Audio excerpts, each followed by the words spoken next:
I think some of you might have seen me speak before, so I apologise if you're going to hear the same story again. But Tim invited me today to talk about my experience of setting up Martello 4 years ago and getting to where we've got to today. I want to really focus quite hard on the bit that Tim's been involved the whole way through, but the bit at the beginning, because I think that's the bit that's very, very relevant to what Tim's talking about today. So first of all, I am the founder of Martello. My co-founder is here as well, Adam, and we do environmental searches for conveyancers at the moment. We are working on doing the full search pack for conveyancers. So as I'm sure any of you have bought a property in the past knows, you might wait 2 to 12 weeks for a search pack to come back. We're building a database to make that come back near to instant, and we're also looking to answer the question fully so that you know actually what happens at the end of it. So a lot of the time a search pack will come back and there'll be extra actions need to be taken. We're doing those extra actions up front, so it's just go or don't go is basically where we're trying to get to as quick as possible. So that's what we're working on. It's very different to I think what I pitched to Tim originally, but it's different and not different in a lot of ways. So anyway, it was, as Tim said, it was 4 years ago. I was working for a company in Aztec West called Carterwood, and lockdown had just started. It was April 2020, and I saw people getting made redundant around me, and I thought I saw an opportunity for redundancy, which might give me a couple of months to live and come up with a good idea. So I pushed them for quite a while to make me redundant. It took quite a long time, but it happened. And long story short, I went. I was working for Carterwood. I knew I wanted to set up a business. To give you my background a little bit, I did a PhD in building automated valuation models for properties, so predicting the price of houses. I then went and worked for a startup called Nimbus Maps, and I built the first version of that software, or I built the back end and managed the tech team there, and then did the similar sort of thing at Carterwood. And despite working in startups, I didn't have any understanding of how startups worked. I was always working for them rather than in them, if that makes sense. And but I knew I wanted to set up my own, and I knew that there was a hell of a lot of really cool stuff going on in the commercial real estate world that I've been doing for the last 10 years that home buyers weren't realising themselves, weren't being able to achieve themselves. So I knew I wanted to go from there to home buyers, and I knew I wanted to do it myself. I sort of naively at the time thought, I'm making a hell of a lot of people rich and not myself. That was an initial motivation, not the motivation now fully, but I knew I wanted to do something. So I applied for an Innovate UK grant. Everyone told me you'll never get an Innovate UK. Tim's like, no one gets them. No one gets Innovate UK grants, but try. I thought I'd give it a try because I want to write a business plan, and I don't know where to write a business plan. I don't know what structure to use. There's a bunch of questions in a form. Let's fill in those questions, click submit, and see what happens. And then Gary Pratt, I got introduced through Set Squared. I think it was in Set Squared that introduced us. And he said, you need to talk to Tim because you've got some ideas around taking down Rightmove, taking down Zoopla, taking down all of those sorts of things. And Tim knows how to go big. Which was, I think, Gary's theory was like, if you want to get in front of anyone to go big, it's go to Tim. So I got introduced to Tim. Meanwhile, I'm still working for Carterwood at this time, and I'm filling in this Innovate form and desperately trying to make myself redundant from the company. So this is where it gets interesting. So long story short, I talked to Tim. I think when you put up that list of traits, and I know at the time you were very interested in the domain expertise I had. I think I couldn't build. I'd worked with people that could build, but I couldn't build. And this is where Adam comes in. And I found myself accidentally selling quite a lot for my previous companies, and it was very accidental. It was never planned. It's just, I don't know if people will be able to recognise this, is sometimes just solving people's problems is selling, and I like solving people's problems, so I ended up selling. It sort of seemed to go hand in hand. So I met Tim. He saw this sort of stuff, and then all of a sudden I win this Innovate UK grant out of nowhere. I've got 2 months redundancy pay. I don't know what I want to do next. I got a job at my old university doing a bit of research stuff so I could keep going for a little longer than 2 months. But I win this Innovate UK grant, and they say to me, we'll give you 110k, but you have to match it with 110k. And I thought, oh fuck, what do I do with that? How do I raise 110k? I had never I had no idea how to do that. And this is where Tim sort of came in. So Tim very much, like, we had to be quick as well because there's a deadline with Innovate UK grants, I'm sure a lot of you are aware. So Tim said, make me a pitch deck. Within sort of 24, 48 hours, we'd made a pitch deck, reviewed it, made it, reviewed it, iterated.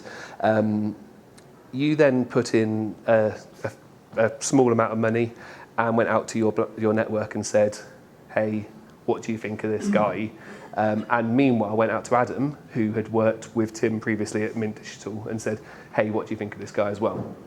We then spent 6 weeks, me and Adam spent 6 weeks just pissing around, building things, basically, to make sure that we got on with each other. There was no intention to be co-founders, but we thought we were both in a situation where we could consider doing this, so let's just build something, anything, basically. Then so I did that pitch deck. I'm trying to remember the timelines. I don't think I'm exaggerating saying from 6 weeks of building that pitch deck to completing, we raised the full SEIS round, and all I had was Tim and some ideas, basically, at the time, and absolutely nothing else. So it was a pretty exceptional time in a sense that it happened so quickly, given I knew nothing about fundraising either. I'd never done a pitch deck, I never thought of it. I assumed I was going to have to do like a academic business plan, which was going to be like a 200-page Word document that showed you this, and then Tim said do a 10-slide deck. I was like, oh, okay, that's how it works, sort of thing. So this is where Tim sort of came in really handy. Firstly, the network. Secondly, the advice. Thirdly, the iteration, the going back and forth, the really understanding what the problem was that I was solving, and basically appreciating that despite the fact that I had no exceptional background in building startups, I had the domain knowledge, I was able to do selling. He knew people that could build, because I think the way you reached out to Adam was when I said, I think I might outsource our software development on this idea I've got, which is to take down Rightmove. And I think the sort of question was, do I get someone that can build or do I get a tech team? And I'm so pleased I got someone that could build, because actually what I didn't need at the time was a tech team. What I needed was a bit of time to find product market fit to an extent. And actually I would have just ended up going away and building, in my opinion, just building something that probably no one would ever have been interested in. So we went for that. To give you a bit of the story afterwards, and by the way, Tim has always been the first person in our stakeholders, whenever anything goes wrong, that is there to support and help, which is really cool. So if everyone remembers, about 14 months back, Silicon Valley Bank having that whole issue, do you remember that? On the Friday we just raised £1.3 million. It was the first time we had any money in the bank, significant money in the bank. And we had it all in Silicon Valley Bank in a 90-day evergreen account. So I was shitting myself, absolutely shitting myself. And Tim basically rang up that day, said, what's the plan? What are you planning to do? Don't worry about what people are going to say to you over the weekend. It's probably going to be stressful. Investors are going to be stressed, not knowing what to do. Admittedly, 48 hours later, everything was absolutely fine. But it was knowing that that Tim had my back. So the right way around, yeah, Tim had my back, was really important there. So I think what's really been really interesting working with Tim is he appreciates a lot of investors we've had. They're always looking for that hockey stick curve, and they're always looking for it sooner than we've been providing it. But he appreciates you have your ups and downs, you have your Silicon Valley banks, you have your this, you have your issues. And actually, I know that I can go to him and ask him any questions as that shit comes, and it's like I know that I've got someone who's got my back and will try and help us through it. But I think that then comes to the resourcefulness and the resilience point that you made, is those shit things happen and then they don't happen, and then you just get through it, don't you? So you don't have to be worrying about it. It's quite nice to have that perspective, and that's something that Tim's done. But anyway, so in that last 4 years, I was just giving complete examples of where Tim got involved there. But basically, in the last 4 years for us, we raised that SEIS round. We spent a year building shit that no one wanted to buy. We didn't realise that at the time. We thought everyone wanted to buy it, and we thought that we were just on the cusp. I think everyone's probably experienced that in some way. We then managed to sell some £99 subscriptions a month to some pretty massive companies, some pretty massive developers, and realised that that's going to be a hell of a lot of massive companies that we have to sell to make any significant money. So then we had to go and do a second fundraise. Again, that was very difficult because we had no product market fit, and this is around that resilience thing, I think, to an extent.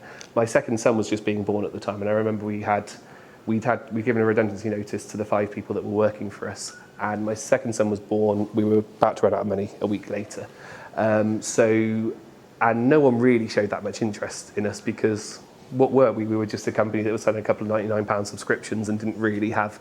And I think we also panicked because we're only doing that. Our vision got lost. Our passion for the big dream got lost because we were thinking, you can't do that. People are telling you you're never going to be able to go direct to consumer. You guys are database people, you're software people, you're not adverts on the side of bus people, which they were right. And we have very much niched into, we have 40 to 50 customers as a whole market now when you sell to search providers who are the distributors to conveyancers. So we have very much gone in that direction, but we were learning that ourselves in the first instance. And this is actually an interesting thing I think about what Tim's doing is he's going with people who have to learn that from scratch every time as well, because this is, I think a lot of people that I've spoken to who have had venture-backed companies, their dad or their uncle or someone says, don't waste your time on direct to consumer, or don't waste your time on this, or don't waste your time on that. We've had to learn some of those things for our specific circumstances. It maybe took a little longer than other people. Adam had experience in startups in the past, which helped accelerate that massively. But anyway, we got to that point, really struggling. Fortunately, literally a couple of days before that last payday when we were making everyone redundant, some money came in the bank. We raised about 225k then. We then went out and did a bunch of mum tests. Who's done mum tests here? Do you know Patrick Fitz? What's his name? Patrick Fitz? Rob Fitzpatrick mum test. We went out and did a bunch of mum tests. The idea that the mum test is basically the idea that if you go and say to your mum, for example, hey, I've got this recipes app. Do you like it? She'll probably say, yeah, that sounds like a good idea. And then actually what you should have been going to her and saying, I've noticed you've got a bunch of books on there, why don't you use an app? Oh, I don't use an app because I've got all these post-it notes inside it, or my grandma scribbled in there, and you actually find out what the problem is rather than trying to solve it sort of thing. So I went out and did this, and what was fascinating about the whole mum test, and this is a bit off the States Core Ventures, but just a really interesting experience we had. At that point, we went, I went out to a bunch of conveyancers, mum tested them, and every single one of them at the end of them, bearing in mind they're lawyers, and lawyers can be quite pessimistic about, like, early stage investment's stressful, and a lot of lawyers aren't the sort of people that want to put themselves in that high risk potentially. I don't know if you'd agree with that or not.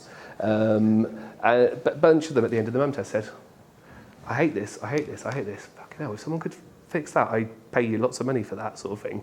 And it started to come out that there was something in the conveyancing market, so we started to go into that.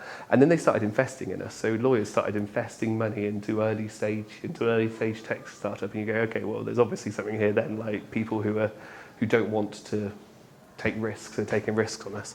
So at that point, once we started getting that validation, we were able to go out and do venture funding. So up until then, we were just doing product market fit, and it was a lot of relying on angels, believing in me and Adam, believing in our resilience, our resourcefulness, our ability to build, sell, and that sort of stuff. But we have absolutely no evidence of product market fit in any single way, I don't think. And we're still working on that. I think you're always working on it to an extent, aren't you? But it was at that point that we were able to go out and do venture capital funding, which is when we raised 1.3 million. Then we lost 1.3 million in Silicon Valley Bank for a weekend. Then we got the 1.3 million back, which was nice. And then since then we've gone to market, and we've actually evidenced that there is 100% of market for it. We went from 0 to 500,000 in the last year, which is pretty good numbers. So we're getting there now, but it definitely has been an interesting journey, and knowing that Tim has been there the entire time. Of all the stakeholders we've had, Tim is the person you go to and say, shit, this thing's happening, sort of thing. Does that all make sense? Yeah? Awesome. Anyone got any questions? Anyone moving house at the moment? No? Okay. Wonderful. Well, Tim, is there anything you want me to talk about in particular? No, that was great, Henry. Awesome. Thank you very much. Cheers.